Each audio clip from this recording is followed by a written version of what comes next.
ಓಂ ನಾರಾಯಣಾಯ ಪರಿಪೂರ್ಣಗುಣಾರ್ಣವಾಯ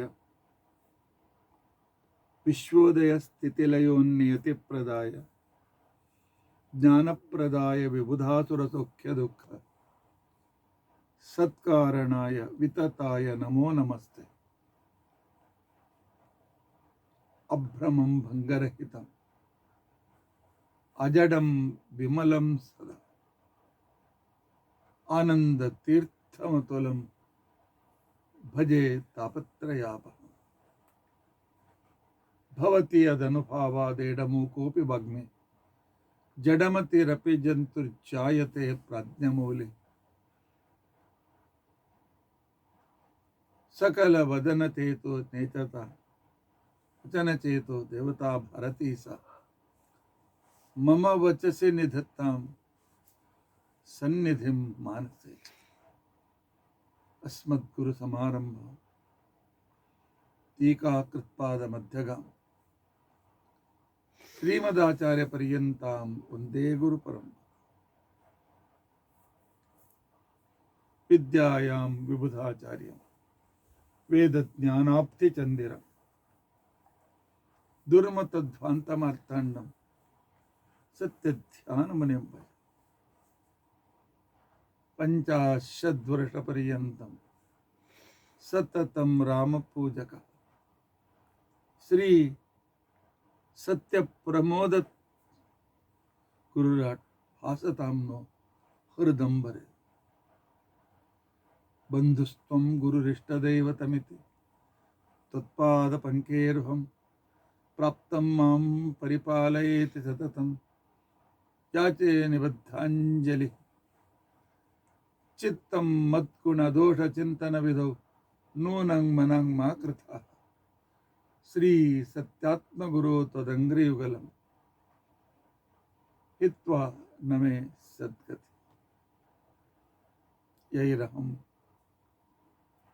ಶುಕವತ್ ಸಮ್ಯಕ್ ಶಿಕ್ಷಿತೋಸ್ಮಿ ಕೃಪಾಲಭೆ ತಾನ್ ವಂದೇ ಥೇನುಪಾಚಾರ್ಯಾನ್ ತತ್ವಜ್ಞಾನಾರ್ಥ ಸಿದ್ಧ.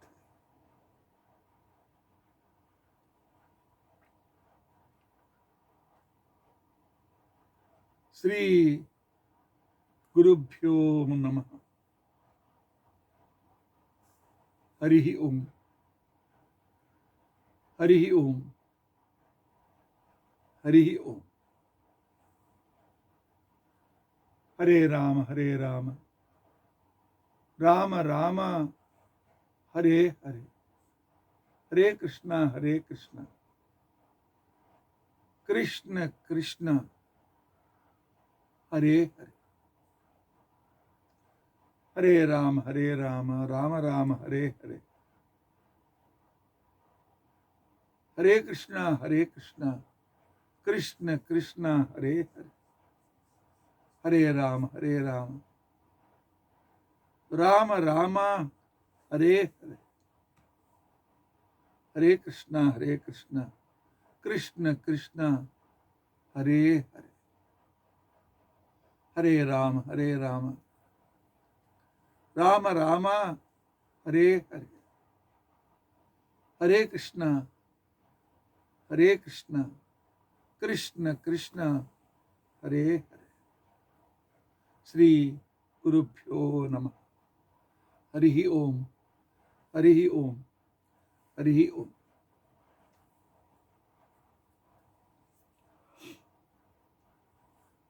ನಾವು ಪಂಚೀಕರಣದಲ್ಲಿರುವ ಸೃಷ್ಟಿ ಚಿಂತನೆಯ ಚಿಂತನೆಯನ್ನು ಮಾಡ್ತಾ ಇದ್ದೇವೆ. ಸುಮ್ಮನೆ ಹೇಳ್ತಾ ಹೋಗೋದು ಬೇಡ, ಮನದಟ್ಟಾಗಲಿ ಅಂತಕೊಂಡಂತ ಹೇಳಿ ಬಹಳ ಸಾವಕಾಶವಾಗಿ ಎದುರಿಗೆ ಪಾಯಿಂಟ್ಸ್ಗಳನ್ನು ಕೊಡ್ತಾ ವಿಷಯಗಳನ್ನು ತಿಳಿಸಲು ಪ್ರಯತ್ನ ಮಾಡ್ತಾ ಇದ್ದೇವೆ. ನಿನ್ನಿನ ದಿವಸ ನಾವು ನೋಡಿದೆವು, ಪಂಚಮಹಾಭೂತಗಳಿಂದ ಪಂಚ ಅವಿದ್ಯೆಗಳು, ಅಜ್ಞಾನ, ತಮಸ್ಸು, ಮೋಹ, ಮಹಾಮೋಹ, ತಾಮಿಸ್ರ, ಅಂಧತಾಮಿಸ್ರ, ಅಂತನ್ನುವ ಪಂಚ ಅವಿದ್ಯೆಗಳು ಇವು ಪೃಥ್ವಿ ಅಪ್ ತೇಜ್ ವಾಯು ಆಕಾಶದಿಂದ ಹುಟ್ಟತಕ್ಕಂಥವುಗಳು. ತಮಸ್ಸು ಅಂತಂದ್ರೆ ಅಜ್ಞಾನ, ಮೋಹ ಅಂತಂದ್ರೆ ವಿಪರೀತ ಜ್ಞಾನ, ಮಹಾಮೋಹ ಅಂತ ತಿಳ್ಕೊಂಡಂತಂದ್ರೆ ನಾನು ತಿಳಿದದ್ದೇ ಸರಿ ಅಂತನ್ನೋ ಆಗ್ರಹ, ತಾಮಿಸ್ರ ಅಂತಂದ್ರೆ ನನಗಿಂತ ಹೆಚ್ಚು ತಿಳಿದವರ ಬಗ್ಗೆ ಇರತಕ್ಕಂಥ ದ್ವೇಷ ತ್ವೇಷ, ಆನಂತರ ಅಂಧತಾಮಿಸ್ರ ಅಂತಂದ್ರೆ ಅವರನ್ನ ನಾಶಪಡಿಸಿ ನಾನು ದೊಡ್ಡವನಾಗಬೇಕು ಅಂತಕ್ಕಂತಹ ಒಂದು ಹೀನ ವೃತ್ತಿ. ಇಂತಹ ವ್ಯಕ್ತಿಗಳಿಗೆ ಅನಿತ್ಯವಾದ ಶರೀರವನ್ನೇ ನಿತ್ಯ ಅಂತ ತಿಳಿದುಕೊಂಡಿರ್ತಾರೆ. ಇಂತಹ ವ್ಯಕ್ತಿಗಳು ದೇಹವನ್ನೇ ಚೇತನ ಅಂತ ಹೇಳಿ ತಿಳ್ಕೊಂಡಿರ್ತಾರೆ, ಜೀವ ಅಂತ ತಿಳ್ಕೊಂಡಿರ್ತಾರೆ. ದೇಹದ ಜೊತೆಗೆ ಜೀವನ ಹೊರಟೋಗ್ಬಿಡ್ತಾನೆ. ಭಸ್ಮೀಭೂತಸ್ಯ ದೇಹಸ್ಯ ಪುನರಾಗಮನಂ ಕುತಃ ಅಂತ ತಿಳ್ಕೊಂಡಂತೇಳಿ ಮತ್ತೇನಿಲ್ಲ, ಏನು ಮಾಡೋದು ಮಜಾ ಮಾಡಿ ಅಂತ ತಿಳ್ಕೊಂಡಂತನ್ನು ಹೇಳ್ತಕ್ಕಂಥವ್ರು ಕೆಲವರು. ದುಃಖವನ್ನೇ ಸುಖ ಅಂತ ಹೇಳಿ ತಿಳಿದುಕೊಂಡಿರ್ತಕ್ಕಂಥ ನಾವು ಅಪವಿತ್ರವಾದದ್ದನ್ನೇ ಪವಿತ್ರ ಅಂತ ಹೇಳಿ ತಿಳಿದುಕೊಂಡಿರ್ತಕ್ಕಂಥ ಏನು ತಪ್ಪು ತಿಳುವಳಿಕೆಗಳಿವೆ, ಈ ತತ್ವಗಳು ಪಂಚವಿದ್ಯೆಯ ಪರಿಣಾಮಗಳು. ಸರಿ, ಈ ಪಂಚ ಅವಿದ್ಯೆಗಳು ಜಡ, ಇವು ತಾನಾಗಿಯೇ ಪ್ರವೃತ್ತಿಯನ್ನು ಉಂಟು ಮಾಡಲಿಕ್ಕೆ ಸಮರ್ಥವಾಗುವುದಿಲ್ಲ. ಪ್ರವೃತ್ತವಾಗುವುದಕ್ಕೋಸ್ಕರ ಇವುಗಳಿಗೆ ಸಮರ್ಥ ಇಲ್ಲ. ಈ ಪಂಚ ಅವಿದ್ಯೆಗಳನ್ನ ತಮ್ಮ ಅಧೀನದಲ್ಲಿಟ್ಟುಕೊಂಡು ಅದಕ್ಕೆ ಯೋಗ್ಯರಾಗಿರ್ತಕ್ಕಂಥ ವ್ಯಕ್ತಿಯಲ್ಲಿ ಆ ವಿದ್ಯೆಗಳನ್ನು ಪ್ರೇರಿಸ್ತಕ್ಕಂತಹ ವಾಯುದೇವರ 5 ರೂಪಗಳಿವೆ. ಅವುಗಳಿಗೆ ಉಪಪ್ರಾಣರು ಅಂತ ತಿಳ್ಕೊಂಡು ಅಂತ ಹೇಳಿ ಕರೀತಾರೆ. ನಾಗ, ಕೂರ್ಮ, ಕೃಕಲ, ದೇವದತ್ತ ಮತ್ತು ಧನಂಜಯ.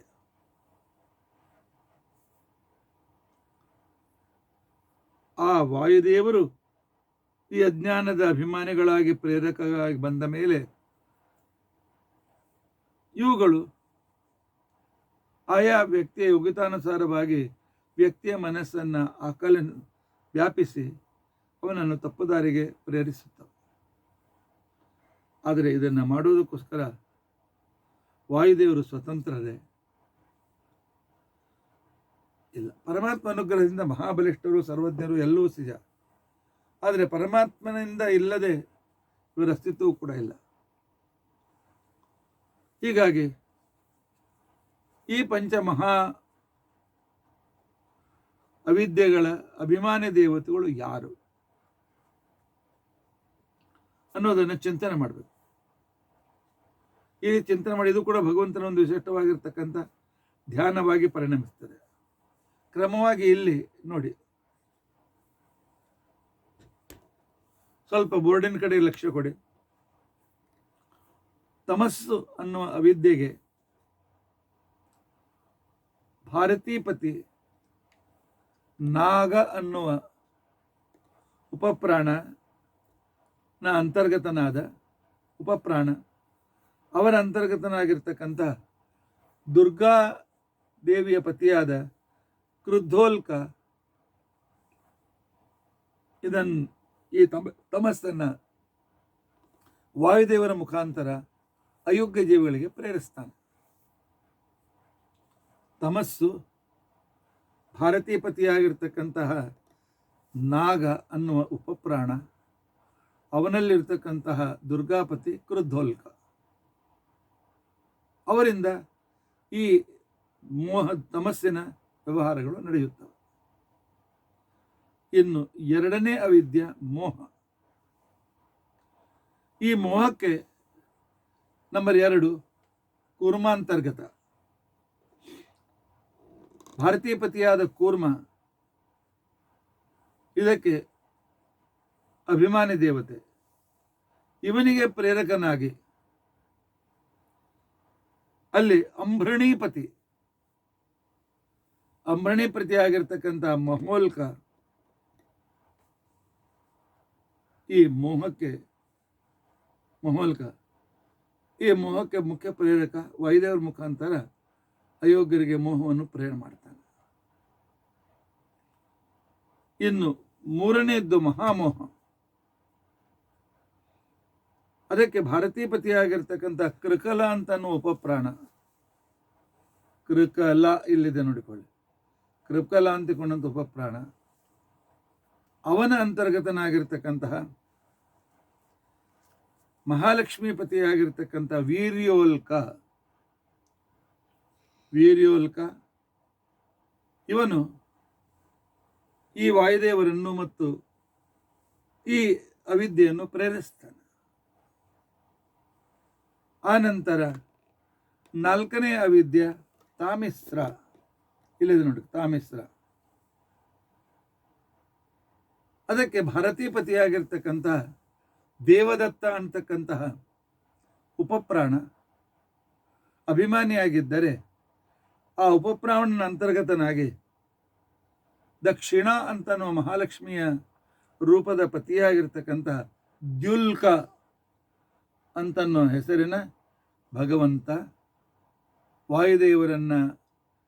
ವಾಯುದೇವರಿಗೆ ಸಾಮರ್ಥ್ಯ ಕೊಟ್ಟು ಅವರನ್ನು ಪ್ರೇರಿಸಿ ತಾಮಿಸ್ರ ಅಂತ ಅಂದುಕೊಂಡಂತಂದರೆ ತಿಳಿದವರವರೆಗೆ ಜ್ಞಾನಿಗಳ ಬಗ್ಗೆ ಇರುವ ದ್ವೇಷವನ್ನು ಅಯೋಗ್ಯರಿಗೆ ಪ್ರೇರಿಸಿ ಅವ್ರ ಕಡೆಯಿಂದ ಆ ಪಾಪಕರ್ಮಗಳನ್ನು ಮಾಡಿಸ್ತಾರೆ.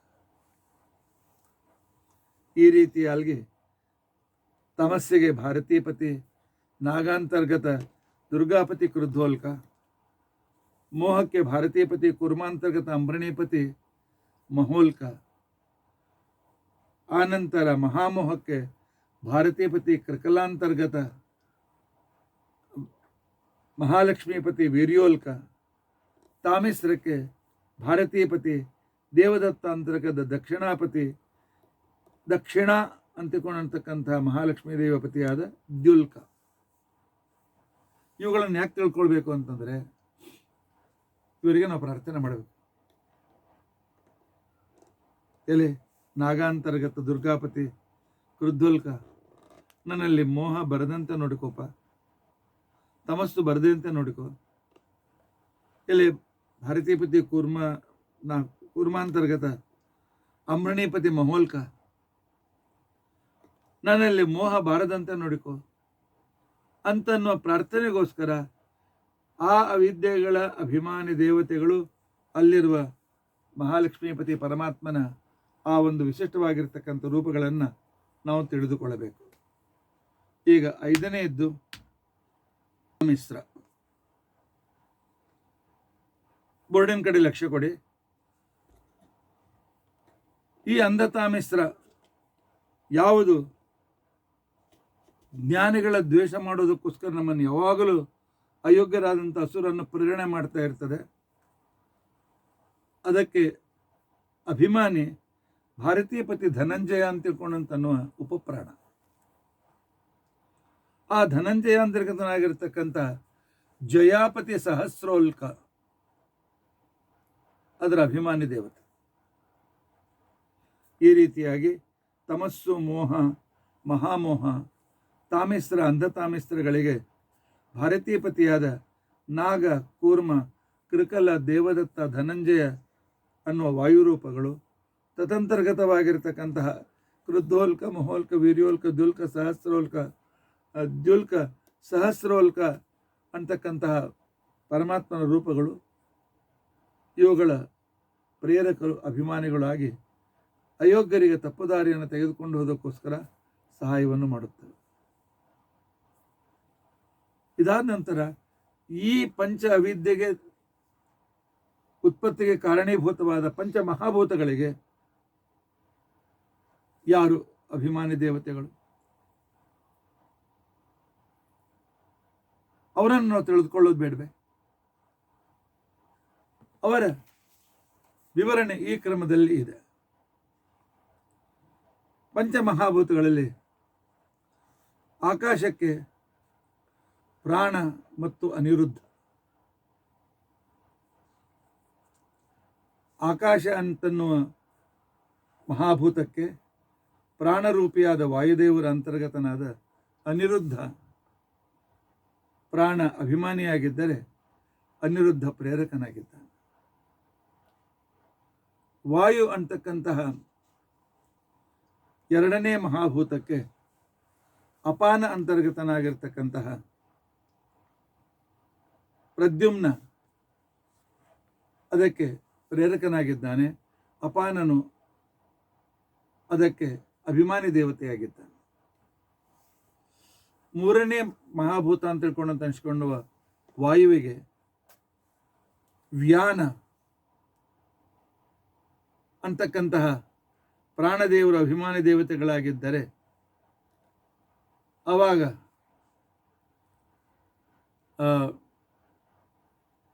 ಇಲ್ಲ ಎರಡನೇದು ವಾಯುಧಾತ ಅಪಾನ, ಪ್ರದ್ಯುಮ್ನ ಅದಕ್ಕೆ ಅಭಿಮಾನಿ ದೇವತೆಯಾಗಿದ್ದಾನೆ. ಪ್ರದ್ಯುಮ್ನ ಪ್ರೇರಕನಾಗಿದ್ದಾನೆ, ಅಪಾನ ಅದಕ್ಕೆ ಅಭಿಮಾನಿ ದೇವತೆ ಆಗಿದ್ದಾನೆ. ಆ ನಂತರ ಮೂರನೇದ್ದು ತೇಜ. ತೇಜಕ್ಕೆ ವ್ಯಾನ ಅಂತಿಕೊಂಡಿರ್ತಕ್ಕಂತಹ ಪ್ರಾಣದೇವರು ಅಭಿಮಾನಿ ದೇವತೆಯಾಗಿದ್ದರೆ ಅವನ ಅಂತರ್ಗತನಾಗಿರ್ತಕ್ಕಂಥ ಸಂಕರ್ಷಣ ಅಂತಕ್ಕಂಥ ಭಗವಂತ ಪ್ರೇರಕನಾಗಿದ್ದಾನೆ. ಅಪ್ಪಿಗೆ ಉದಾನ ಅಂತಿಕೊಂಡಂತಕ್ಕಂಥ ವಾಯು ಅಭಿಮಾನಿ ದೇವತೆಯಾಗಿದ್ದರೆ ಅದಕ್ಕೆ ವಾಸುದೇವ ಅಂತಿಕೊಂಡಂತಕ್ಕಂಥ ಭಗವಂತ ಪ್ರೇರಕನಾಗಿದ್ದ. ಆ ನಂತರ ಪೃಥ್ವಿ ಅಂತಿಕೊಂಡಂತಕ್ಕಂಥ ಕೊನೆಯ ಐದನೇ ಭೂತಕ್ಕೆ ಸಮಾನ ಅಂತಕ್ಕಂಥ ವಾಯುದೇವರು ಅಭಿಮಾನಿ ದೇವತೆಗಳಾಗಿದ್ದರೆ ನಾರಾಯಣ ರೂಪಿಯಾಗಿರ್ತಕ್ಕಂಥ ಪರಮಾತ್ಮ ಪ್ರೇರಕನಾಗಿದ್ದಾನೆ. ಪರಮಾತ್ಮ ಆಗಲಿ ಪ್ರಾಣದೇವರಾಗಲಿ ಒಂದೇ ರೂಪದಿಂದ ಎಲ್ಲ ಕೆಲಸ ಮಾಡಲಿಕ್ಕೆ ಸಮರ್ಥರಾಗಿದ್ದರೂ ಕೂಡ ಇದೊಂದು ಐಶ್ವರ್ಯ, ನಮ್ಮಲ್ಲಿರ್ತಕ್ಕಂಥ ವೈಶಿಷ್ಟ್ಯ, ನಮ್ಮಲ್ಲಿರ್ತಕ್ಕಂಥ ಅದ್ಭುತತೆ ಅಂತ ತಿಳ್ಕೊಂಡಂತ ಅನ್ನೋದನ್ನು ತೋರಿಸಿಕೊಡ್ತಾ ಇದ್ದಾರೆ. ನಾವು ಇವರನ್ನು ಸ್ಮರಣೆ ಮಾಡಬೇಕು. ಎಲೆ ಪ್ರಾಣಾಂತರ್ಗತ ಅನಿರುದ್ಧ, ಆಕಾಶ ಅಂತಕ್ಕಂಥ ತತ್ವದಿಂದ ಹುಟ್ಟತಕ್ಕಂಥ ಏನು ತಮಸ್ಸು ಅಂತಿಕೊಂಡಂಥ ಅವಿದ್ಯೆ ಇದೆ, ಅದು ನನ್ನಲ್ಲಿ ಬಾರದಂತೆ ನೋಡಿಕೊ. ವಾಯುವಂತರ್ಗತನಾದ ಅಪಾನಾಂತರ್ಗತನಾಗಿರ್ತಕ್ಕಂತಹ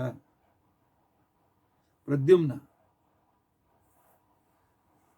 ಇದರಿಂದ ಹುಟ್ಟತಕ್ಕಂಥ ಮೋಹ ಅಂತಿಕೊಂಡಂತನೋ ಅವಿದ್ಯೆ ನನ್ನಲ್ಲಿ ಬಾರದಂತೆ ನೋಡಿಕೊ ಅಂತ ತಿಳ್ಕೊಂಡಂತೇಳಿ ಅವನನ್ನು ಪ್ರಾರ್ಥನೆ ಮಾಡಿಕೊಳ್ಬೇಕು. ಆ ನಂತರ ತೇಜ ಅಂತರ್ಗತನಾಗಿರ್ತಕ್ಕಂಥ ವ್ಯಾನ ಅನ್ನೋ ವಾಯುದೇವರ ಅಂತರ್ಗತನಾಗಿರ್ತಕ್ಕಂತಹ ಎಲೆ ಸಂಕರ್ಷಣ, ನನಗೆ ಈ ತತ್ವದಿಂದ ಹುಟ್ಟತಕ್ಕಂತಹ ಮಹಾಮೋಹ ಅಂತಿಕೊಂಡಂತೇನಿದೆ ಅದು ನನ್ನಲ್ಲಿ ಬಾರದಂತೆ ನೋಡಿಕೊ, ನನ್ನ ಸಂರಕ್ಷಿಸು ಅಂತಿಕೊಂಡಂತ ಕೇಳಬೇಕು. ಆ ನಂತರ ಅಪ್ ಅಂತರ್ಗತನಾಗಿರ್ತಕ್ಕಂತಹ ಉದಾನ ಅಭಿಮನ್ಯವಾಗಿರ್ತಕ್ಕಂಥ ಅಪ್ತತ್ವದ ಸಂಕರ್ಷಣ ಅಂದದು ವಾಸುದೇವ ಅಂತಿಕೊಂಡಂತನೋ ಪರಮಾತ್ಮ, ನೀನು ಇದರಿಂದ ಹುಟ್ಟತಕ್ಕಂಥ ತಾಮಿಸರದಿಂದ ನನ್ನನ್ನು ದೂರಿಡು ಅಂತ ತಿಳ್ಕೊಂಡು ಅಂತೇಳಿ ಕೇಳ್ಕೊಳ್ಬೇಕು. ಆ ನಂತರ ಪೃಥ್ವಿ ಅಂತರ್ಗತನಾಗಿರ್ತಕ್ಕಂಥ ಅಭಿಮಾನಿ ಆಗಿರ್ತಕ್ಕಂತಹ ಸಮಾನನೆ, ಅವನ ಅಂತರ್ಗತನ ನಾರಾಯಣ, ನನಗೆ ಮೋಹ ಇತ್ಯಾದಿಗಳು ಹುಟ್ಟದಂತೆ ನೋಡಿಕೊ ಅಂತೇಳಿ ಅಲ್ಲಿ ನಾವು ಪ್ರಾರ್ಥನೆಯನ್ನು ಮಾಡಬೇಕು. ಹೀಗೆ ಪಂಚಪರ್ವಗಳಲ್ಲಿರುವ ಅಭಿಮಾನಿ ದೇವತೆ ಪರಮಾತ್ಮನ ರೂಪ, ಪಂಚ ಉಪಪ್ರಾಣರಲ್ಲಿ ಪಂಚ ಪ್ರಾಣರಲ್ಲಿರ್ತಕ್ಕಂತಹ ಅಂದರೆ ಪಂಚ ಮಹಾಭೂತಗಳಲ್ಲಿರ್ತಕ್ಕಂತಹ ಪರಮಾತ್ಮನ ರೂಪಗಳ ಈ ಒಂದು ಚಿಂತನೆ ನಾವು ನೆನಪಿಟ್ಕೊಳ್ಳಿಕ್ಕೆ ಪ್ರಯತ್ನಿಸಬೇಕು.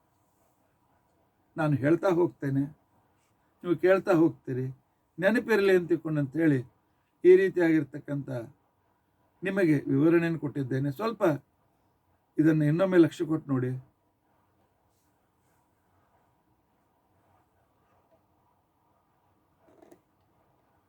ಬೋರ್ಡಿನ ಕಡೆಗೆ ಇನ್ನೊಮ್ಮೆ ಲಕ್ಷ್ಯ ಕೊಟ್ಟು ನೋಡಿ. ಅಂಧತಾಮಿಸ್ರದ ಅಭಿಮಾನಿ ವಾಯು ಧನಂಜಯ, ಅವನ ನಿಯಾಮಕನಾಗಿರ್ತಕ್ಕಂತಹ ಪ್ರೇರಕನಾದ ಸಹಸ್ರೋಲ್ಕ, ಆನಂತರ ಆಕಾಶ, ವಾಯು, ತೇಜ, ಪೃಥ್ವಿಗಳಲ್ಲಿ ಇರುವ ಪ್ರಾಣಾಪಾನ ವ್ಯಾನ ಉದಾನ ಸಮಾನರು, ತದಂತರ್ಗತವಾಗಿರತಕ್ಕಂತಹ ಅನಿರುದ್ಧ ಪ್ರದ್ಯುಮ್ನ ಸಂಕರ್ಷಣ ವಾಸುದೇವ ನಾರಾಯಣ ರೂಪಗಳು, ಇವುಗಳನ್ನು ನಾವು ನೆನಪಿನಲ್ಲಿ ಇಟ್ಟುಕೊಳ್ಳೋದಕ್ಕೋಸ್ಕರ ಪ್ರಯತ್ನಿಸೋಣ. ಅಂತಂದರೆ ನಾವು ಆಕಾಶದ ಪರಿಚಯವನ್ನು ಮಾಡಿಕೊಳ್ಳೋಣ. ಆಕಾಶ ಇದು ಪಂಚಮಹಾಭೂತಗಳಲ್ಲಿ ಬರುವ ಒಂದು ತತ್ವ. ಇನ್ನು ಪಂಚೀಕರಣದ ಆಟವನ್ನು ವಾದರಾಜ ಶ್ರೀಪಾದಂಗಳವರು ಏನು ನಮಗೆ ಸೂಚನೆ ಮಾಡಿದ್ದಾರೆ. ಆಟ ಆಡ್ಲಿಕ್ಕೆ ಕಾಯಿನ್ ಬೇಕಲ್ಲ, ವರ್ತುಳಾಕಾರದ ಒಂದು ಕಾಯಿನ್ ತಯಾರು ಮಾಡಿಸಿಕೊಳ್ಬೇಕು. ಮಣ್ಣಿನಿಂದ ಆಗಬಹುದು, ಗೋಪಿಚಂದ್ರನಿಂದಲೂ ಆಗಬಹುದು, ಅಥವಾ ಒಂದು ಮರದ ತುಂಡಿನಿಂದಲೂ ಆಗಿರಬಹುದು. ಇವುಗಳನ್ನು ತಯಾರು ಮಾಡ್ಕೊಳ್ಬೇಕಾಗ್ತದೆ. ಆಕಾಶಕ್ಕೆ ಸ್ವತಃ ಬಣ್ಣ ಇಲ್ಲ. ನೀಲವರ್ಣಮ್ಮ ಆಕಾಶ ಅಂತೇಳಿ ನೀಲವರ್ಣ ಕಾಣಿಸ್ತದೆ, ಅದು ನೀಲವರ್ಣ ಅಲ್ಲದು.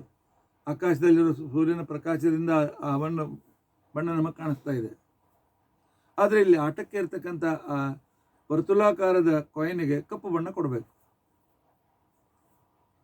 ಈ ಆಕಾಶದ ಗುಣ ಏನಪ್ಪ? ಶಬ್ದ. ಅವಕಾಶ ಇದೆ, ಸ್ಪೇಸ್ ಇದೆ ಅಂತ ತಿಳ್ಕೊಂಡಂತ ಹೇಳಿ ನನ್ನ ಶಬ್ದ ತರಂಗಗಳು ನಿಮ್ಮವರಿವರೆಗೂ ಬರ್ತದೆ. ಈ ಯೂಟ್ಯೂಬ್ನಿಂದ ಅವರು ಪ್ರಕ್ಷೇಪಣೆ ಮಾಡುವ ಶಬ್ದದಿಂದ ನೀವು ನಿಮ್ಮ ಊರಲ್ಲಿವರೆಗೂ ಈ ಶಬ್ದಗಳು ಬಂದು ಮುಟ್ಟುತ್ತವೆ. ಆಕಾಶ ಇದೆ ಅಂತ ತಿಳ್ಕೊಂಡು, ಅವಕಾಶ ಇದೆ ಅಂತ ತಿಳ್ಕೊಂಡಂತೆ.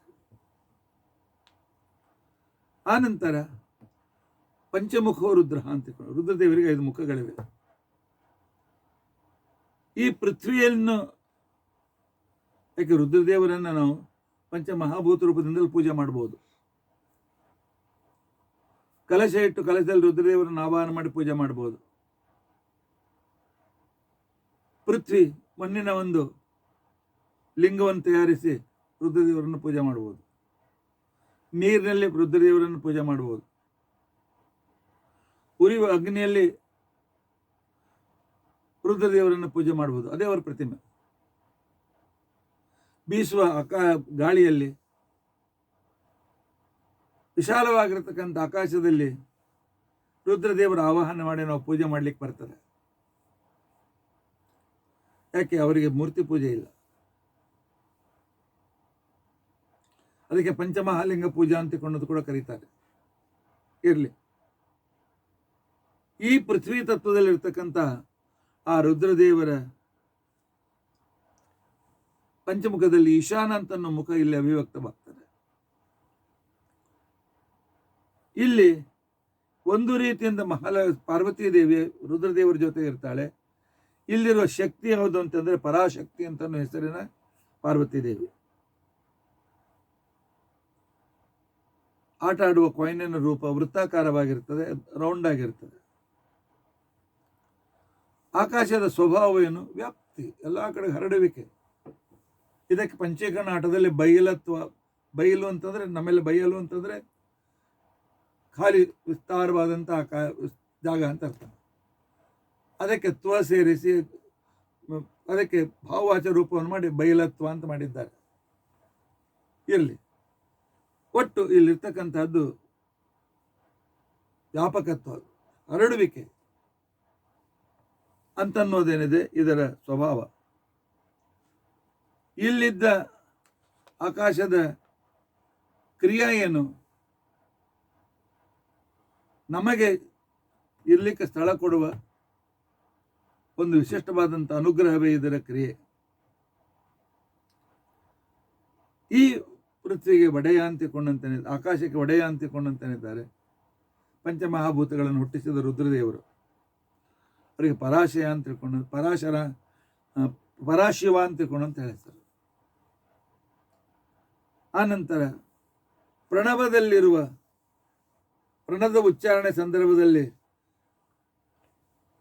ನಾಲ್ಕನೇ ಅವಸ್ಥೆ ಅಂತ ತಿಳ್ಕೊಂಡಂತೇನಿದೆ, ಅಕಾರ ಉಕಾರ ಮಕಾರ ನಾದ, ನಾದದಿಂದ ಅಭಿವ್ಯಕ್ತವಾಗ್ತಕ್ಕಂತಹದ್ದು ಆಕಾಶ. ಆದರೆ ಇದು ಬಹಳ ಸ್ಥೂಲ ಅಲ್ಲ. ಸ್ಥೂಲವಾಗಿರ್ತಕ್ಕಂಥ ಇದರಿಂದ ಸ್ಥೂಲವಾದಂಥ ಕಾಮ, ಕ್ರೋಧ, ಲೋಭ, ಮೋಹ, ಮದಮತ್ಸರಗಳು ಈ ಪಂಚಮಹಾಭೂತಗಳಿಂದ ಹುಟ್ಟುತ್ತವೆ. ಬರೀ ಪಂಚಮಹಾಭೂತಕ್ಕೇನೆ ಸೃಷ್ಟಿ ಮಾಡ್ಲಿಕ್ಕೆ ಬಿಟ್ಟಿದ್ರೆ, ನೇಚರ್ನೇ ಈ ಸಂಪೂರ್ಣ ಸೃಷ್ಟಿಯ ಮೂಲ ಅಂತ ಹೇಳ್ತಕ್ಕಂಥವರಿಗೆ ಅವುಗಳಿಂದ ಹುಟ್ಟತಕ್ಕಂಥ ಏನು ಅಂತಿಕೊಂಡಂತಂದರೆ ಕಾಮ, ಕ್ರೋಧ, ಲೋಭ, ಮೋಹ, ಮದ, ಮತ್ಸರ. ಎಲ್ಲಿ ಮನುಷ್ಯನಲ್ಲಿ ಮಾನಸಿಕ ಸ್ಥೂಲತ್ವ ಇರ್ತದೆ, ಅಧ್ಯಾತ್ಮ ಚಿಂತನೆ ಮಾಡೋದಿಲ್ಲ, ಅಲ್ಲಿವರೆಗೂ ಅವನ ಬಯಕೆಗಳು ಕಾಮ, ಕ್ರೋಧ, ಲೋಭ, ಮೋಹ, ಮದ, ಮತ್ಸರಗಳ ರೂಪಗಳಿಂದ ವ್ಯಾಪ್ತವಾಗಿರ್ತದೆ. ಆದ್ದರಿಂದಾಗಿ ಆಕಾಶ ಭೂತದಿಂದ ಹುಟ್ಟತಕ್ಕಂತಹದ್ದು 5 ನಿರುಪಯುಕ್ತವಾದ ಅಸುರರ ಸಾಧನೆಗೆ ಕಾರಣೀಭೂತವಾಗಿರ್ತಕ್ಕಂಥ ಕಾಮ, ಕ್ರೋಧ, ಲೋಭ, ಮೋಹ, ಮದಮತ್ಸರ ರೂಪಗಳ ಸಂದರ್ಭವನ್ನು ನಾವು ತಿಳಿದುಕೊಂಡೆವು. ಇಷ್ಟು ಸಂಕ್ಷಿಪ್ತವಾಗಿ ಆಕಾಶದ ಪರಿಚಯವನ್ನು ನಿಮಗೆ ಮಾಡಿಕೊಡ್ಲಿಕ್ಕಾಗಿದೆ. ಇನ್ನು 2ನೇ ತತ್ವದ ವಾಯುವಿನ ಪರಿಚಯವನ್ನು ಈ ರೀತಿಯಾಗಿ ತಿಳಿದುಕೊಂಡರೆ, ಈ ಪಂಚಮಹಾಭೂತಗಳ ಪರಿಚಯ ನಮ್ಗೆ ಯಾಕೆ ಕೊಡ್ತಾ ಇದ್ದೀರಿ?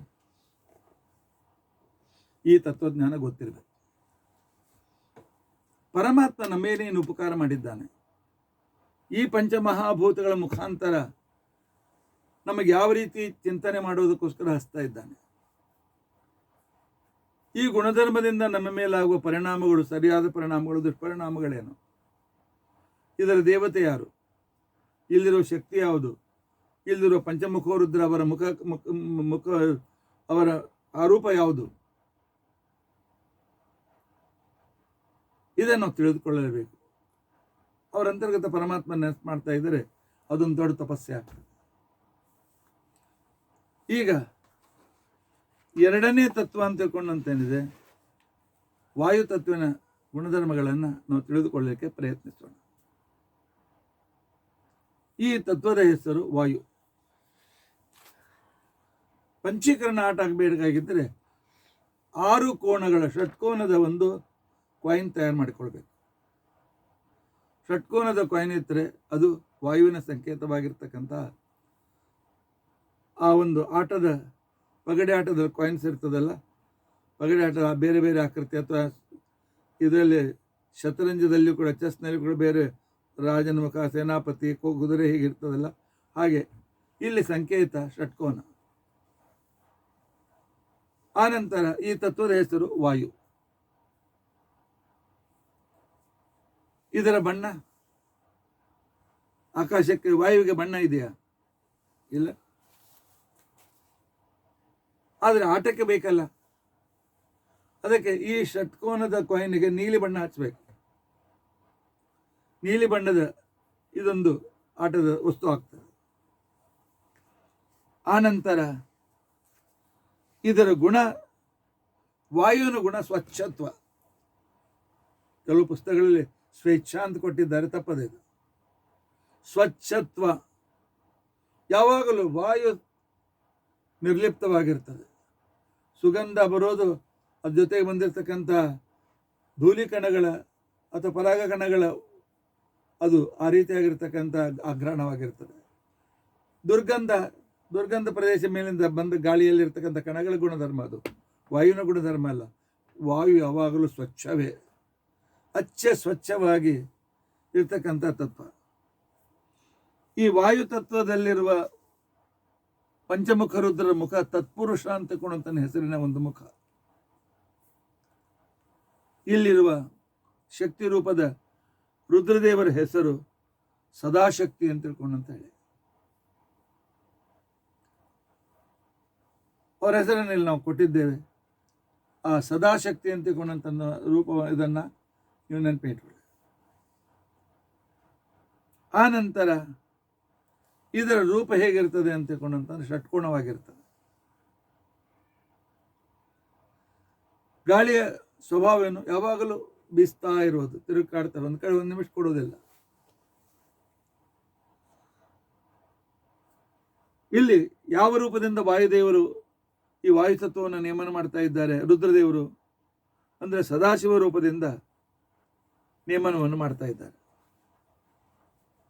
ಆನಂತರ ಪ್ರಣವದ ಯಾವ ಉಚ್ಚಾರಣಾ ಸ್ಥಾನದ ಪ್ರತಿನಿಧಿ ವಾಯು ಅಂತ ತಿಳ್ಕೊಂಡಂತಂದರೆ, ನಾದ ಆದ ಮೇಲೆ ಬಿಂದು ಅಂತ ತಿಳ್ಕೊಂಡಂತನ್ನುವ ಏನು ಓಂಕಾರದ ಉಚ್ಚಾರಣದ ಅವಸ್ಥೆ ಇದೆ, ಅದು ಇಲ್ಲಿ ಇದರ ಗುಣಧರ್ಮ ಅಭಿಮಾನಿ ದೇವತೆಯಾಗಿ ಇಲ್ಲಿ ಬಂದು ಸೇರ್ಕೊಳ್ತದೆ.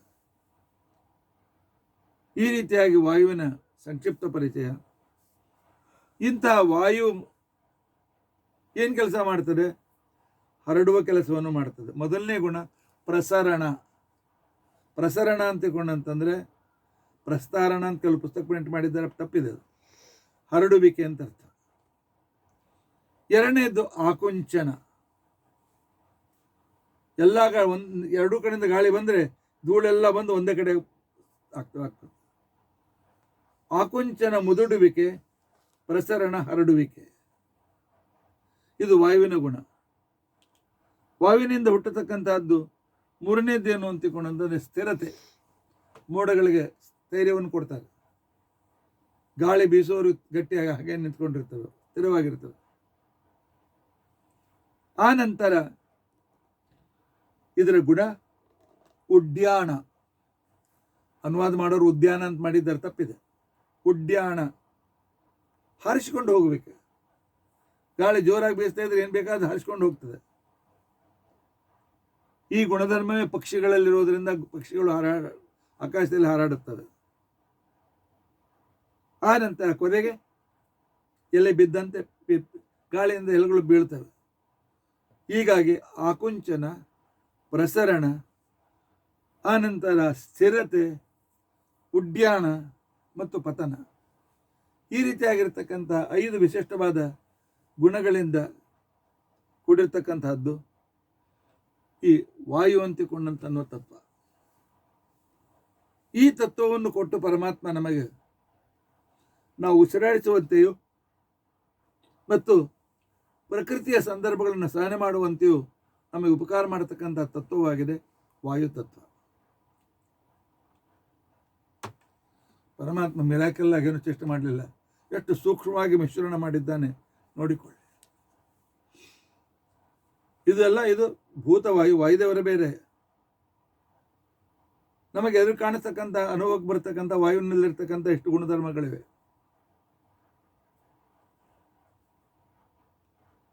ಇನ್ನು ಆಧ್ಯಾತ್ಮಿಕವಾಗಿ ಇವುಗಳ ವೈಶಿಷ್ಟ್ಯ ನೋಡಬೇಕು ಅಂತ ತಿಳ್ಕೊಂಡಂತಂದ್ರೆ, ವಾಯುವಿನ ನಂತರ ನಾವು ಪರಿಚಯ ತೆಗೆದುಕೊಳ್ಳಿ ಪ್ರಯತ್ನಿಸೋಣ. ತೇಜದ ಪರಿಚಯ.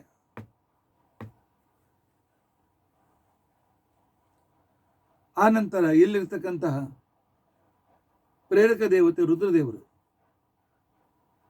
ಅದಕ್ಕೋಸ್ಕರವೇ ಜಗತ್ತಿನಲ್ಲಿ ಎಷ್ಟು ಶಿವ ದೇವಾಲಯವಿವೆ, ಎಲ್ಲ ಕಡೆಗೆ ಲಿಂಗ ಇದೆ. ನಂತರ ಬಂದಿರತಕ್ಕಂಥ ವಜ್ರಯಾನ, ಹೀನಯಾನದವರು ಲಿಂಗವನ್ನು ಆ ಸುತ್ತಲೋತ ಚೌಕೋನವಾಗಿರ್ತಕ್ಕಂಥ ಅಥವಾ ರೌಂಡ್ ಆಗಿರ್ತಕ್ಕಂಥ ಅದರ ಪಾಣಿಪೀಠವನ್ನು ಇದು ಸ್ತ್ರೀ ಯೋನಿ, ಪುರುಷ ಲಿಂಗ, ಈ ರೀತಿಯಾಗಿ ಏನೇನೋ ವಿಕೃತ ಅರ್ಥವನ್ನು ಮಾಡಿದರು. ಆಗಲ್ಲ. ಅದೇನು ತ್ರಿಕೋನ ಅಥವಾ ಚೌಕೋನ ಪಾಣಿಪೀಠ ಇದೆ, ಅದೇ ಅಗ್ನಿಕುಂಡ. ಮೇಲಿರ್ತಕ್ಕಂಥ ಲಿಂಗ ಉರಿಯುವ ಬೆಂಕಿ.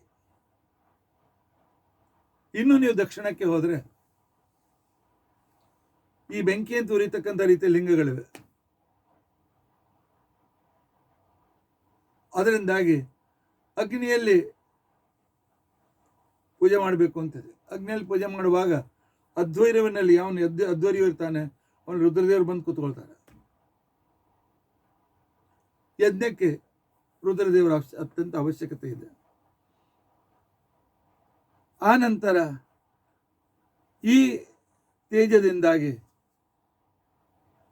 ಯಾವ ಅಕ್ಷರದಿಂದ ಪ್ರತಿಪಾದ್ಯವಾಗಿದೆ ಅಂತಂದರೆ ಅಕಾರ, ಉಕಾರ, ಮಕಾರ, ಮ ಅಕ್ಷರದಿಂದ ಇದು ಪ್ರತಿಪಾದ್ಯವಾಗಿದೆ. ಇದರಿಂದ ಹುಟ್ಟತಕ್ಕಂಥ ನಮ್ಮ ಜೀವನದ ಸಂದರ್ಭಗಳು ಯಾವುದು ಅಂತ ತಿಳ್ಕೊಂಡಂತಂದ್ರೆ, ತೇಜದಿಂದಲೇ ಹಸಿವೆ ಹುಟ್ಟುತ್ತದೆ. ಕ್ಷುಧ. ಜಠರಾಗ್ನಿ ಯಾವಾಗ ಇಡ್ಡ ಪದಾರ್ಥನೆಲ್ಲ ಸುಟ್ಟಾಕ್ಬಿಡ್ತದೆ, ಅವಾಗ ಖವ ಖವ ಖವ ಹಸಿವೆ ಆಗ್ತದೆ. ಇದರಿಂದಲೇ ಪಿಪಾಸೆ. ಯಾವಾಗ ಜಠರಾಗ್ನಿ ನೀರನ್ನು ಶೋಷಿಸಿಕೊಳ್ಳುತ್ತದೆ ಅವಾಗ ಬಾಯಾರಿಕೆ ಆಗ್ತದೆ. ಮೂರನೇ ಗುಣ ನಿದ್ರಾ. ಯಾವಾಗ ಊಟ ಜಾಸ್ತಿ ಮಾಡ್ತೇವೆ,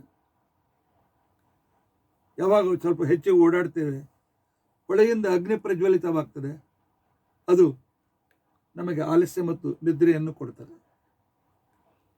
ಆ ನಂತರ ನಿದ್ರೆ ಜೊತೆಗೆ ಬರತಕ್ಕಂಥ ಆಲಸ್ಯವು ಕೂಡ ಈ ತೇಜಸ್ ತತ್ವದಿಂದಲೇ ಹುಟ್ಟತಕ್ಕಂಥದ್ದು. ಈ ರೀತಿಯಾಗಿ ತೇಜಸ್ ತತ್ವದ ಸಂಕ್ಷಿಪ್ತವಾಗಿರ್ತಕ್ಕಂಥ ಪರಿಚಯವನ್ನು ನಾವು ಮಾಡಿಕೊಳ್ಳೋಣ. ಗೊತ್ತಿರಬೇಕು ಯಾವ ತೇಜಸ್ ತತ್ವ ಪ್ರತಿ ದಿವಸ ನಮ್ಮ ಶರೀರಕ್ಕೆ ಉಪಯುಕ್ತವಾಗಿದೆ, ಪ್ರತಿ ಕ್ಷಣಕ್ಕೂ ಕೂಡ ಬೇಕಾಗ್ತದೆ, ಪೃಥ್ವಿಗೂ ಬೇಕಾಗ್ತದೆ. ಅಂತಹ ತೇಜಸ್ ತತ್ವದ ಕ್ರಿಯೆಗಳು ಹೇಗೆ, ಯಾವ ರೀತಿಯಾಗಿ ಪುರಾಣಗಳನ್ನು ಅರ್ಥ ಮಾಡಿಕೊಳ್ಳಬೇಕಾಗಿದ್ದರೆ ಇವೆಲ್ಲ ಬೇಕಾಗ್ತದೆ. ಇದಾದ ನಂತರ ಈ ಸಂಕ್ಷಿಪ್ತ ಪರಿಚಯ, ತೇಜದ ಪರಿಚಯವನ್ನು ನೀವು ಮಾಡಿಕೊಂಡಿದ್ದೀರಿ. ಚಾರ್ಟ್ ಜೂಮ್ ಮಾಡಿಕೊಂಡು ಬರೆದುಕೊಳ್ಳಿ, ಚಿಂತನೆ ಮಾಡಲಿಕ್ಕೆ ಅನುಕೂಲಕರವಾಗ್ತದೆ. ಭಗವಂತ ನಿಮ್ಮೆಲ್ಲರಿಗೂ ಈ ಚಿಂತನೆಯಿಂದ ಭಗವಂತನ ಪರಮಾನುಗ್ರಹವಾಗಲಿ ಅಂತ ಅನ್ನೋ ವಿಚಾರವನ್ನು ಇವತ್ತು ನಾವು ತೇಜದಿಂದ ತಿಳಿಸ್ಕೊಂಡಿದ್ದೇವೆ. ಇದರ ನಂತರ ಇರ್ತಕ್ಕಂಥ ತತ್ವ 4ನೇ ತತ್ವ ಅಪ್ ತತ್ವ. ತತ್ವದ ಪರಿಚಯ ಈ ರೀತಿಯಾಗಿದೆ. ಶರೀರಕ್ಕೆ ಹೇಗೆ ಆಕಾಶ, ವಾಯು, ತೇಜಗಳು ಬೇಕು, ಅದೇ ರೀತಿಯಾಗಿ ಶರೀರದಲ್ಲಿ ನೀರು ಕೂಡ ಬೇಕು. 60% ಅಪತತ್ವ ನಮ್ಮ ಶರೀರದಲ್ಲಿದೆ, ಪೃಥ್ವಿಗಿಂತ ಹೆಚ್ಚಿನ ಭಾಗ ಇದೆ. ಎಲ್ಲ ಅವಯವಗಳನ್ನು ಯಾವಾಗಲೂ ಒದ್ದೆಯಾಗಿ ಇಟ್ಟುಕೊಂಡಿದ್ರೆ ಮಾತ್ರ ಅವಯವಗಳು ಜೀವಿತ ಉಳಿತವೆ, ಇದರ ಒಣಗಿ ಸುಟ್ಟು ಹೋಗ್ತವೆ. ಈ ಕೆಲಸ ಅಪ್ತೇಜಸ್ಸು ಮಾಡ್ತದೆ. ಅಪ್ತೇಜಸ್ಸಿನ ಕಾಯಿನಿನ ಸಂಕೇತ ಅರ್ಧಚಂದ್ರಾಕೃತಿ, ಬಿಳಿ ಬಣ್ಣ. ಬೆಳೆದಂಗಳಂತೆ ಬಿಳಿಯಾದ ಬಣ್ಣದಿಂದ ಈ ಕಾಯಿನನ್ನು ತಯಾರಿಸಬೇಕು. ಆ ನಂತರ ಈ ತತ್ವದ ಹೆಸರು ಅಪ್. ಇದರ ಗುಣಧರ್ಮ ದ್ರವತ್ವ, ಯಾವಾಗಲೂ ದ್ರವದಂತೆ ಹರಿಯುವಿಕೆ. ಆ ನಂತರ ಇಲ್ಲಿ ಇರ್ತಕ್ಕಂಥ ನೀರಿನಲ್ಲಿರ್ತಕ್ಕಂಥ ಶಕ್ತಿ ರೂಪದಿಂದ ಇರ್ತಕ್ಕಂಥ ತತ್ವದ ಹೆಸರು ಮಹಾಲಕ್ಷ್ಮೀ ದೇವಿ. ಇಲ್ಲಿರುವ ದೇವತೆ ವಿಷ್ಣು, ಅಪ್ತತ್ವನ ದೇವತೆ ವಿಷ್ಣು. ಅದಕ್ಕೋಸ್ಕರ ನಾವು ಕಲಶ ಪೂಜೆ ಮೊಟ್ಟ ಮೊದಲ ಮಾಡತಕ್ಕಂಥದ್ದು ಉದ್ದೇಶವೇ. ಪರಮಾತ್ಮನ ಸಾಕ್ಷಾತ್ ಸನ್ನಿಧಾನ ಇರತಕ್ಕಂಥದ್ದು ನೀರು.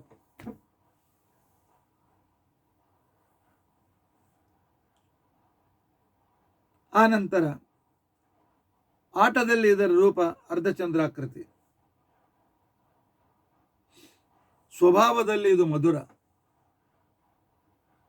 ನೀರು ಯಾವಾಗಲೂ ಸಿಹಿಯಾಗಿರ್ತದೆ, ಆದರೆ ಬೇರೆ ಬೇರೆ ರುಚಿ ನೀರಿಗೆ ಬರಲಿಕ್ಕೆ ಅಲ್ಲಿರ್ತಕ್ಕಂಥ ಮಣ್ಣಿನ ಗುಣಧರ್ಮವೇ ಹೊರತು ಇದರ ಒಂದು ಸ್ವಾಭಾವಿಕವಾಗಿರ್ತಕ್ಕಂಥ ಒಂದು ರುಚಿ ಇದ್ದೇ ಇದೆ.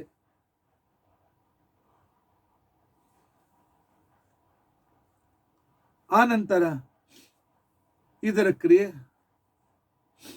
ಎಲ್ಲ ಪದಾರ್ಥಗಳೆಲ್ಲ ಸ್ವರೂಪದಿಂದ ಅದನ್ನು ಜೀವಿತ ಇಡುವುದು. ಅಕ್ಕಿ ಜೋಳ ಗೋಧಿಗಳಲ್ಲಿಯೂ ಕೂಡ ಸೂಕ್ಷ್ಮ ರೂಪದಿಂದ ಅಪ್ತತ್ವ ಇದೆ ಅಂತ ತಿಳ್ಕೊಂಡಂತೆ ಅಲ್ಲಿರ್ತಕ್ಕಂಥ ಒಳಗಿರ್ತಕ್ಕಂಥ ಹಿಟ್ಟು ಸುರಕ್ಷಿತವಾಗಿದೆ.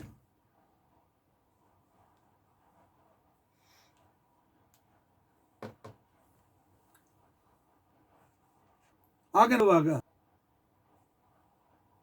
ಆಕಾಶತ್ವವನ್ನು ಮಾಡುವಾಗ ಪೃಥ್ವಿಯಿಂದ ಕಾಮಕ್ರೋಧ ಲೋಭಾದಿಗಳು ಹುಟ್ಟುತ್ತವೆ ಅಂತ ಹೇಳಿ ತಪ್ಪದು, ಸುಧಾರಿಸಿಕೊಳ್ಳಿ. ಆಕಾಶದಿಂದ ಹುಟ್ಟತಕ್ಕಂಥವು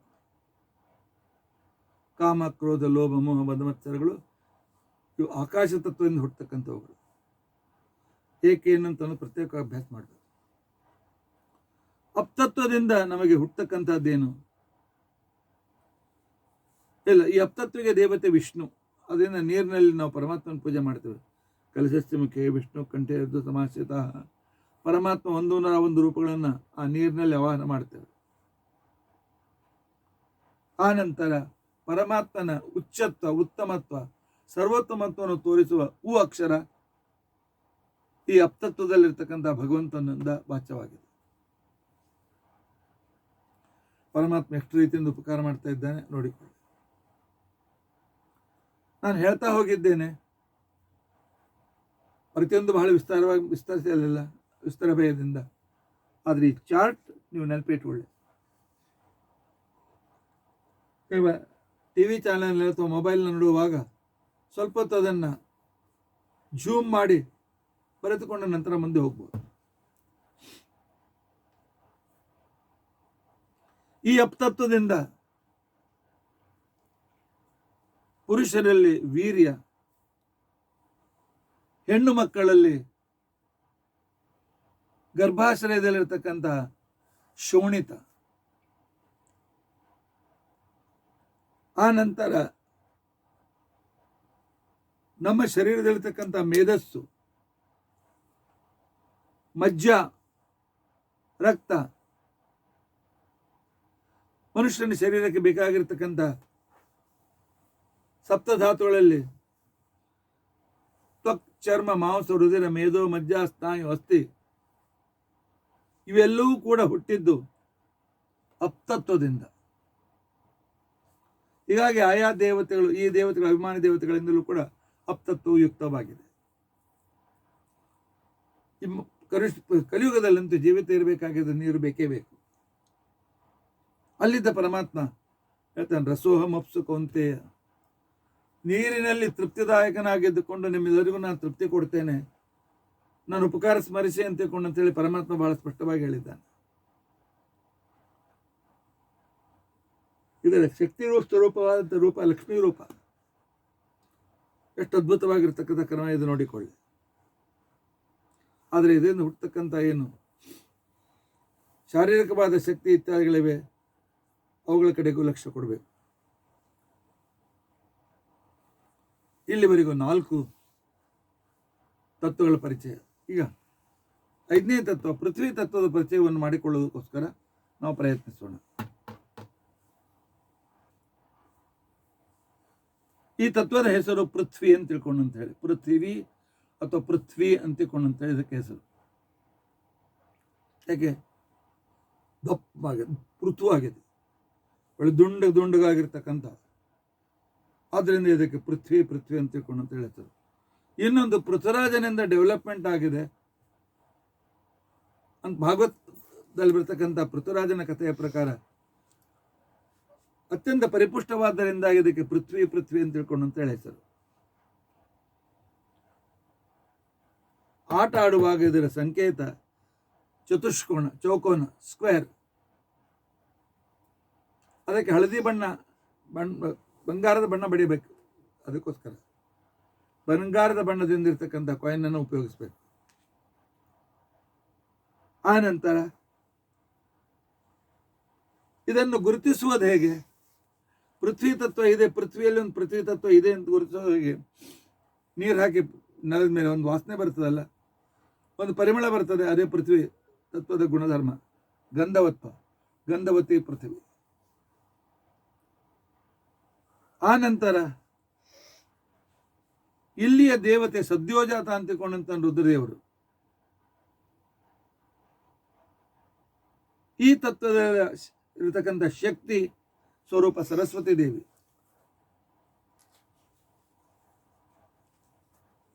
ಆ ನಂತರ ಇದರ ಸ್ವಭಾವ ಕಠಿಣತ್ವ,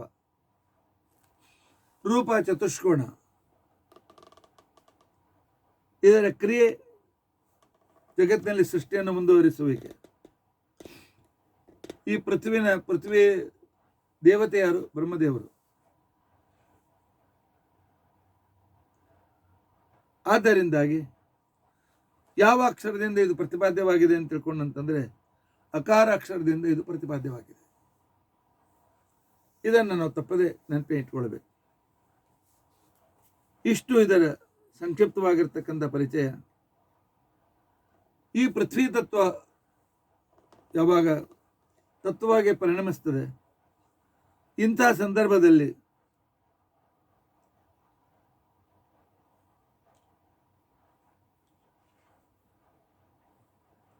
ಹುಟ್ಟತಕ್ಕಂಥವನ ವ್ಯಕ್ತಿಯ ಶರೀರದ ಅಥವಾ ನಮ್ಮ ಶರೀರದ ಅಸ್ಥಿ, ಮಾಂಸ, ಸ್ನಾಯು, ಚರ್ಮ, ರೋಮ, ಈ ಧಾತುಗಳು ಈ ಪೃಥ್ವಿ ತತ್ವದಿಂದ ಹುಟ್ಟತಕ್ಕಂಥವುಗಳು. ಅದರ ಹೆಸರು ಹೇಳಿದ್ರೆ ಪ್ರತಿಯೊಂದು ಚಿಂತನೆ ಮಾಡಬೇಕಾಗಿದೆ. ನಿಮ್ಮ ಎದುರಿಗೆ ಇದೆ. ಹೆಸರು ಪೃಥ್ವಿ, ಬಣ್ಣ ಬಂಗಾರದ ಬಣ್ಣ, ಗುಣ ಸುಗಂಧ,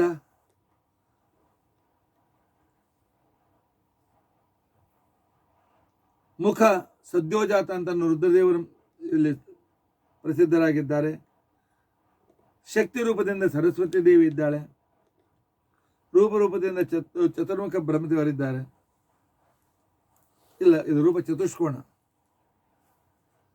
ಸ್ವಭಾವ ಕಠೋರತೆ,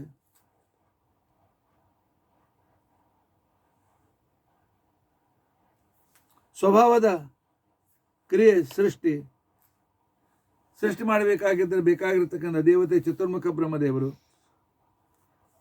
ಅಕ್ಷರ, ಆಶ್ರಯ ಎಲ್ಲ ಕಡೆಯಲ್ಲಿ ಇರತಕ್ಕಂತಹ ಈ ಒಂದು ವಿಚಿತ್ರವಾದಂತಹ ಹೊಳೆ ಹೊಂಡ ಸಮುದ್ರಾದಿಗಳು.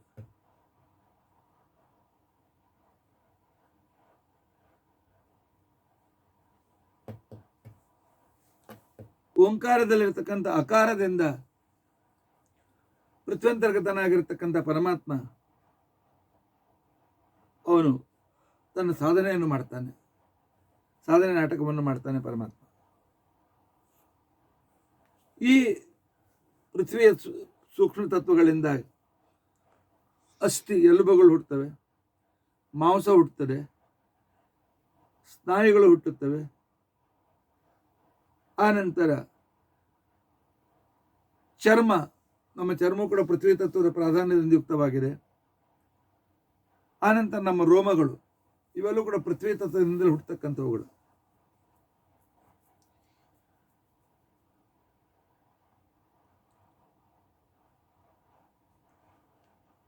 ಮತ್ತು ರೋಮ ಈ ಪೃಥ್ವಿ ತತ್ವದಿಂದ ನಮಗೆ ಹುಟ್ಟುತ್ತದೆ.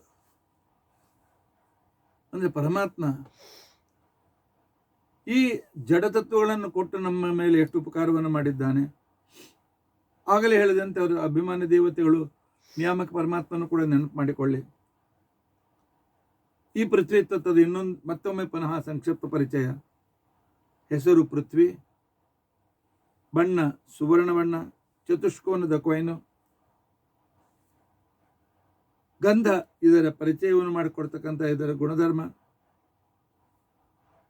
ಆನಂತರ ಇಲ್ಲಿ ಇರತಕ್ಕಂತಹ ರುದ್ರದೇವರ ರೂಪ ಸದ್ಯೋಜಾತ ರೂಪ, ಅವರ ಪತ್ನಿ ಸರಸ್ವತಿ ರೂಪವಾಗಿರ್ತಕ್ಕಂಥ ಶಕ್ತಿ, ಅದರ ಶಕ್ತಿ, ಈ ತತ್ವದ ಶಕ್ತಿಯಾಗಿದ್ದಾಳೆ. ಸ್ವಭಾವ ಅತ್ಯಂತ ಕಠಿಣ, ಯಾಕಂದ್ರೆ ಪೃಥ್ವಿ ಆಗಲು ಗಟ್ಟಿ ಇರ್ತದೆ, ಅಗಿಬೇಕಾಗ್ತದೆ. ಕ್ರಿಯೆ, ಧಾನ್ಯಗಳನ್ನು ಉತ್ಪಾದನೆ ಮಾಡತಕ್ಕಂಥ, ಸೃಷ್ಟಿ ಮಾಡತಕ್ಕಂಥ ಸಾಮರ್ಥ್ಯವುಳ್ಳದ್ದಾಗಿದೆ. ಇದರ ದೇವತೆ ಸಾಕ್ಷಾತ್ ಬ್ರಹ್ಮದೇವರು. ಹೀಗೆ ಈ ಸಂಪೂರ್ಣವಾಗಿರ್ತಕ್ಕಂತಹ ಪೃಥ್ವಿಯ ಪರಿಚಯ ಇದೆ. ಪ್ರಣವದಲ್ಲಿರ್ತಕ್ಕಂಥ ಅಕಾರದಿಂದ ಉಚ್ಚರಿತವಾಗುವ ರೂಪ ಇದು. ಆನಂತರ ರೋಮ ಇತ್ಯಾದಿಗಳು ಎಲ್ಲ ಪೃಥ್ವಿ ತತ್ವದಿಂದಲೇ ಹುಟ್ಟುತ್ತವೆ. ಪರಮಾತ್ಮ ಹೇಗೆ ಆಯಾ ಗುಣಧರ್ಮ ಇರತಕ್ಕಂಥವುಗಳನ್ನು ಮಾಡಿ ಅದರಿಂದ ಸೃಷ್ಟಿಯನ್ನು ಹೇಗೆ ಮಾಡಿದ್ದಾನೆ. ಏನು ಮಿರಾಕಲ್ಲಾಗ ಜಗತ್ತನ್ನು ಸೃಷ್ಟಿ ಮಾಡ್ತಾನೆ ಅಥವಾ ಮಿಥ್ಯಾ ಸೃಷ್ಟಿ ಮಾಡ್ತಾನೆ, ಅವನು ಸಿದ್ಧಾಂತ ತಪ್ಪು. ಹೇಗೆ ನಮ್ಮ ಸಿದ್ಧಾಂತದಲ್ಲಿ ಹೇಗೆ ಇವೆಲ್ಲ ಪ್ರತಿಯೊಂದು ಗುಣಧರ್ಮದಿಂದ ಈ ಪ್ರತಿಯೊಂದು ಪಂಚಮಹಾಭೂತಗಳು ಯುಕ್ತವಾಗಿವೆ. ಅವಲ್ಲಿರ್ತ ಪರಮಾತ್ಮನ ರೂಪ, ವಾಯುದೇವರ ರೂಪ, ಅಲ್ಲಿ ನಡೀತಕ್ಕಂಥ ಕ್ರಿಯೆಗಳು ಇವುಗಳ ಚಿಂತನೆಯೇ ಸೃಷ್ಟಿ ಚಿಂತನೆ ಅಂತ ತಿಳ್ಕೊಂಡು ಅಂತ ಅನಿಸ್ಕೊಳ್ತಾರೆ. ಹೀಗಾಗಿ ಇವತ್ತು ನಾವು ಪಂಚ ಅವಿದ್ಯೆಗಳ ಅಭಿಮಾನಿ ದೇವತೆಗಳನ್ನು, ನಿಯಾಮಕ ದೇವತೆಗಳನ್ನು ತಿಳಿದುಕೊಂಡಿದ್ದೇವೆ. ಪಂಚ ಮಹಾಭೂತಗಳ ಅಭಿಮಾನಿ ದೇವತೆ ಅಂತರ್ಗತ ರೂಪಗಳನ್ನು ತಿಳಿದುಕೊಂಡಿದ್ದೇವೆ. ಆ ನಂತರ ಆರಂಭದಲ್ಲಿ ಈ ತತ್ವಗಳ ಸಂದರ್ಭವನ್ನು ತಲೆಯಾಗಿಟ್ಟುಕೊಂಡು ಒಂದೊಂದಾಗಿ ಅದರ ಪರಿಚಯವನ್ನು ಕೂಡ ಮಾಡಿಕೊಂಡಿದ್ದೇವೆ. ಇಲ್ಲಿರುವ ಪರಮಾತ್ಮ ರೂಪಗಳ ಬಗ್ಗೆಯೂ ಕೂಡ ನಾವು ತಿಳಿದುಕೊಂಡಿದ್ದೇವೆ. ಒಂದೊಂದಾಗಿ ದಿನಕ್ಕೆ ಒಂದು ಪುಟವನ್ನಷ್ಟಾದರೂ ಕೂಡ ಚಿಂತನೆ ಮಾಡ್ತಾ ಅದು ಭಯಪಟ್ಟ ಆಗ್ತದೆ. ಹೀಗೆ ಪಂಚಮಹಾಭೂತಗಳಿಂದ ಇರ್ತಕ್ಕಂಥ ಪರಮಾತ್ಮನ ಒಂದು ವೈಶಿಷ್ಟ್ಯವನ್ನು ತಿಳಿದುಕೊಳ್ಳಿಕ್ಕೆ ನಾವು ಪ್ರಯತ್ನ ಮಾಡಿದ್ದೇವೆ. ಏನೇ ಇರಲಿ, ಆದಿಯಿಂದ ಅಂತ್ಯದವರೆಗೂ ಚಾರ್ಟ್ ಮಾಡಿ ಇಟ್ಟದ್ದು ಉದ್ದೇಶ ಇಷ್ಟೇ, ನಿಮಗೆ ನೆನಪುಳಿಲಿ. ನೆನಪುಳಿದು ಯಾವ ತತ್ವ ಮಿಶ್ರಣವಾಗ್ತಾ ಮುಂದೆ ಇತ್ಯಾದಿಗಳ ಅರ್ಥವಾಗಬೇಕಾಗಿದ್ದರೆ ಈ ಸಂಕೇತಗಳು ನಿಮಗೆ ಬೇಕು. ಈ ದೇವತಾ ರೂಪ ಅಂತಿಕೊಂಡಂತಕ್ಕಂಥ ಒಂದು ಪ್ರತಿಮೆ ಬೇಕು. ಇಲ್ಲದೆ ಇದ್ದರೆ ನಾವು ಅರ್ಥ ಮಾಡಿಕೊಳ್ಳಿಕ್ಕೆ ಆಗೋದಿಲ್ಲ. ಇಂತಹ ವಿಚಾರವನ್ನು ತಿಳಿದುಕೊಂಡಿದ್ದೇವೆ. ನಾಳಿನ ದಿವಸ ಈ ತತ್ವಗಳ ಅಭಿಮಾನಿಯಾಗಿರ್ತಕ್ಕಂಥ ಪರಮಾತ್ಮನ ವಿಶಿಷ್ಟವಾದ ರೂಪಗಳ ಪ್ರತಿಯೊಂದು ಕ್ರಿಯಾತ್ಮಕ ಬೇಕಾಗಿರ್ತಕ್ಕಂಥ ಸೃಷ್ಟಿಗಳು, ಆನಂದ ಸೃಷ್ಟಿ ಹೇಗೆ ಪ್ರಾರಂಭವಾಯಿತು ಮಹತ್ತತ್ವದಿಂದ ಅನ್ನೋ ವಿಚಾರ ಇತ್ಯಾದಿಗಳನ್ನೆಲ್ಲ ನಾಳಿನ ದಿವಸ ನಾವು ತಿಳಿದುಕೊಳ್ಳಕ್ಕೆ ಪ್ರಯತ್ನಿಸೋಣ. ಇತಿ ಅದ್ಯ ಕಥಾ ಪ್ರಸಕ್ತಿ. ಹರೇ ರಾಮ ರಾಮ ರಾಮ ಹರೇ ಹರೇ, ಹರೇ ಕೃಷ್ಣ ಕೃಷ್ಣ ಕೃಷ್ಣ ಹರೇ ಹರೇ. ಉಗ್ರಂ ವೀರಂ ಮಹಾವಿಷ್ಣುಂ ಜ್ವಲಂತಂ ಸರ್ವತೋಮುಖಂ ನೃಸಿಂಹಂ ಭೀಷ್ಣಂ ಭದ್ರಂ ಮೃತ್ಯುಮುಕ್ತಂ ನಮಾಮ್ಯಹಂ. ಅಚ್ಯುತಾನಂತ ಗೋವಿಂದ ನಾಮೋಚ್ಚಾರಣ ಭೇಡಜ ನಶ್ಯನ್ ಸಕಲಾರೋಗಾಃ ಸತ್ಯಂ ಸತ್ಯಂ ವದಾಮ್ಯಹಂ. ಅಕ್ಷಯಂ ಕರ್ಮಯಸ್ಮಿನ್ ಪರೇ ಸ್ವರ್ಪಿತಂ ಪ್ರಕ್ಷಯಂ ಯಾಂತಿ ದುಃಖಾನಿ ಅನ್ನಾಮತಃ. ಅಕ್ಷರೋ ಯೋಜನ ಸರ್ವದೇವಾಮೃತಃ ಕುಕ್ಷಯಂ ಯಸ್ಯ ವಿಸದಾಜಾದಿಕಂ ಪ್ರೀಣಯಾಮೋ ವಾಸುದೇವಂ ದೇವತಾ ಮಂಡಲ ಖಂಡವಂಡನ. ಶ್ರೀಕೃಷ್ಣಾರ್ಪಣಮಸ್ತು.